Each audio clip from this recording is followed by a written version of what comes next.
नमस्कार, कोटपुतली एजुकेशन में आपका हार्दिक स्वागत है। मैं पंकज शेरावत उपस्थित हूँ आपके सामने महत्वपूर्ण जानकारी लेकर। आज हम सेकंड सेमेस्टर के यहाँ पर भैया बीए के इंग्लिश लिटरेचर और पॉलिटिकल साइंस के पेपर के बारे में बात करेंगे, जिसमें बीए का जो है भैया पॉलिटिकल साइंस का तो आपका यहाँ पर भारतीय राजनीतिक विचारक से रिलेटेड है, और बात करूँ यहाँ पर इंग्लिश का है प्रोज एंड फिक्शन से रिलेटेड पेपर आपका होने वाला है। देखो, सबसे पहले आपको स्क्रीन पर देखने को मिल रहा है इंग्लिश का सिलेबस। देखो, unit first, unit second, unit third और यूनिट फोर्थ। तो यूनिट फोर्थ एक ऐसा है जिसमें आप 5 टॉपिक आपके दिए हुए हैं। सीरीज में आपको लास्ट का जो टॉपिक है भैया वो देखने को नहीं मिल रहा होगा, लेकिन यह भी है ट्यूटोरियल्स सिलेबस में दिया हुआ है, तो भैया आपको इसको भी पढ़ना है, ठीक है। अब इसमें इजी कौन सा पड़ेगा? रिपोर्ट राइटिंग इजी पड़ेगा, फॉर्मल कम्युनिकेशन इजी पड़ेगा, और बात करूँ ट्यूटोरियल्स इजी पड़ेगा। तो 3 कोई भी आप तैयार कर लो, एक क्वेश्चन आपको वहां से देखने को मिल जाएगा, वहां से, है ना। बात करें पैटर्न को देखकर अभी कुछ भी नहीं कह सकते। देखो, यहाँ पर पैटर्न में क्या कहा गया है कि भैया यहाँ पे जो पैटर्न है वो जो रेगुलर के हिसाब से तैयार किया गया है, कि नॉन कॉलेज में क्या आएगा वो बताया नहीं गया एक तरीके से, क्योंकि नॉन कॉलेज में मिड टर्म नहीं होगा, तो 150 नंबर का पेपर किस हिसाब से एडजस्ट कर सकते हैं। कुछ क्या पता कुछ क्वेश्चन ज्यादा देखने को मिल जाए, कंफर्म नहीं है कुछ भी।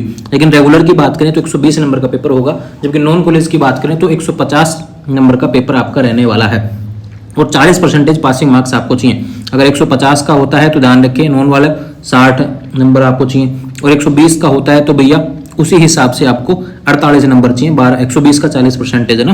तो ये हो गया इससे रिलेटेड। देखो, पार्ट फर्स्ट, यहाँ पे रेफरेंस और कॉन्टेक्स्ट देखने को मिलेंगे 3 यूनिट से।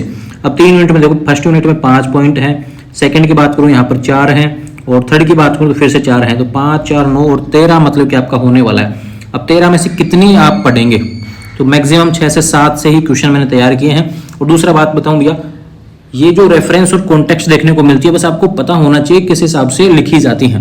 एग्जैक्ट तो कोई भी नहीं लिखता इसमें, आपको बस इतना लिखना है कि भाई रेफरेंस कहाँ से लिया गया, पता चल जाना चाहिए कि भाई कौन से मतलब कि उससे लिया गया है, प्रोज से लिया गया, तो आपको दिक्कत नहीं आएगी, ध्यान रखिए ना।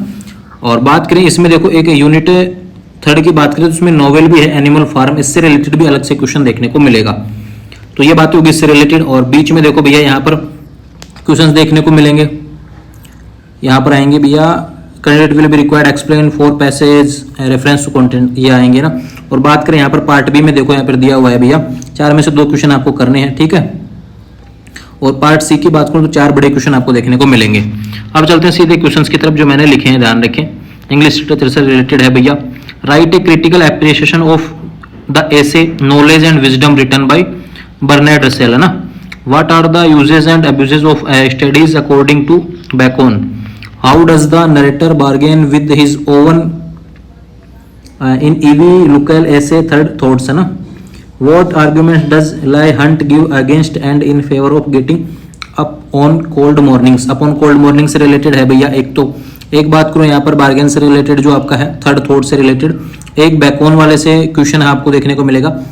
बात करें अगला है एल्डोरेडो वाले से रिलेटेड क्वेश्चन है, what is the significance of the title Eldorado, है ना।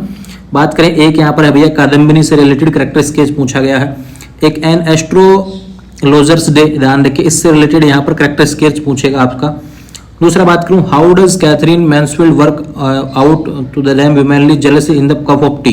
एक कप ऑफ टी से रिलेटेड आपको देखने को मिलेगा। तो इस तरीके से 8 क्वेश्चन मैंने लिखे हैं यहाँ पर, जो आपके लगभग 15 से 16 क्वेश्चन बनते थे यूनिट 3 में से, उसमें से यहाँ पे मैंने लिख दिया। लेकिन यूनिट 4 की बात करूं तो यूनिट 4 से भी बड़ा प्रश्न आएगा, यूनिट फर्स्ट सेकंड थर्ड से बड़े प्रश्न आएंगे।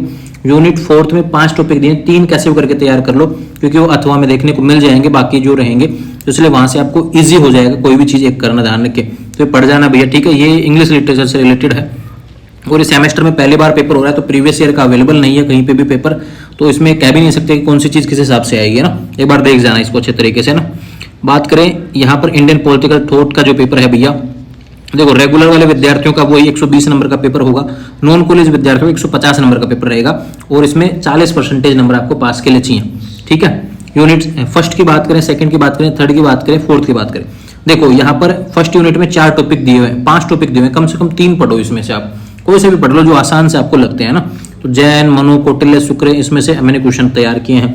यूनिट सेकंड की बात करूं, यहाँ पर 4 हैं भैया, कोई भी 3 पढ़ लो, क्वेश्चन इजीली आपको यूनिट से भी देख, क्योंकि हर यूनिट से क्वेश्चन आएगा, यह इंपॉर्टेंट है। दूसरा बात की यूनिट थर्ड में देखो फिर से 4 हैं, तो 3 पढ़ जाओ, इसमें से भी कोई 2 भी पढ़ सकते हैं। और बात करें यूनिट 4 से भीमराव अंबेडकर एम.एन. रॉय हो गया, जयप्रकाश नारायण, दीनदयाल उपाध्याय, तो इसमें से भी कोई क्वेश्चन आपको 2 क्वेश्चन देखने को ही मिलेंगे। तो इस तरीके से हर यूनिट से क्वेश्चन आएगा, ये ध्यान रखें। और अथवा में भी मिलेंगे, और बात करूं मेन क्वेश्चन भी देखने को मिलेगा। तो चारों को पढ़ने की बजाय आप यहाँ पर उसको कंटेंट को कम कर सकते हैं जब आपके पास समय कम हो।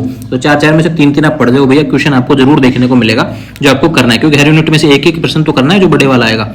बात करते हैं क्वेश्चन से रिलेटेड। देखो, राज्य के कार्य क्षेत्र में सप्तांग सिद्धांत के विषय में मनु के विचार, भारतीय राजनीतिक चिंतन में मनु का योगदान क्या रहा। राज्य के कार्य क्षेत्र में कौटिल्य में शुक्र के विचार क्या रहे।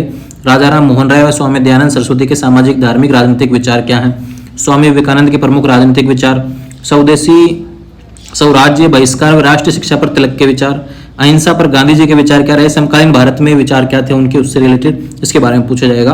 लोकतांत्रिक समाजवाद पर नेहरू जी के विचार, दीनदयाल उपाध्याय के राजनीतिक विचार को बताते हुए ध्यान रखें एकात्मक मानववाद का वर्णन करो। मार्क्सवाद से रिलेटेड इनके क्या विचार रहे उसके बारे में भी आपसे पूछ सकता है। एम.एन. रॉय की नव मानवतावाद की धारणा को स्पष्ट करो। एक क्वेश्चन लिया है एक व्यक्ति की तरफ से, ध्यान रखें। जयप्रकाश नारायण द्वारा प्रतिपादित संपूर्ण समग्र क्रांति की अवधारणा का परीक्षण करो, और भारतीय राजनीति में भीमराव अम्बेडकर का योगदान का मूल्यांकन करो। अब जो अंतिम 4 क्वेश्चन है मैंने यूनिट 4 से सारे ले लिए, तो कम से कम आपको 2 क्वेश्चन यहाँ से देखने को मिल जाएंगे जो एग्जैक्ट आपको देखने को मिलेंगे, ऐसे कैसे है ना। अब आपको पढ़ना है भैया, अब जो भी पढ़ें आप, जो भी क्वेश्चन आप पढ़ के जाएं उसकी थ्योरी उतार के आ जाना। अगर टेढ़ा मेढ़ा भी कहीं आपको लग रहा है कि एग्जैक्ट क्वेश्चन नहीं आया तो भी, लेकिन आपको पता होना चाहिए कि लिखा कैसे जाता है ना। पहले क्वेश्चन को थोड़ा सा एक तरीके से प्रस्तावना लिखेंगे, उसके भी किस हिसाब से क्वेश्चन तैयार किया हुआ, थोड़ा बहुत उसके बारे में बताएंगे। फिर उसके बाद में पॉइंट्स क्या बन सकते हैं, पॉइंट्स के हिसाब से लिखेंगे। कोशिश क्या करें ज़्यादा से ज़्यादा पन्ने भरने की ऐसे पेपर्स में, जिससे कि ज़्यादा नंबर देखने को मिले। आने वाले समय में से अपडेट्स के लिए चैनल को सब्सक्राइब करें, और कोई सवाल हो तो सीधे इंस्टाग्राम के माध्यम से मुझसे बात करेंगे। Thank you.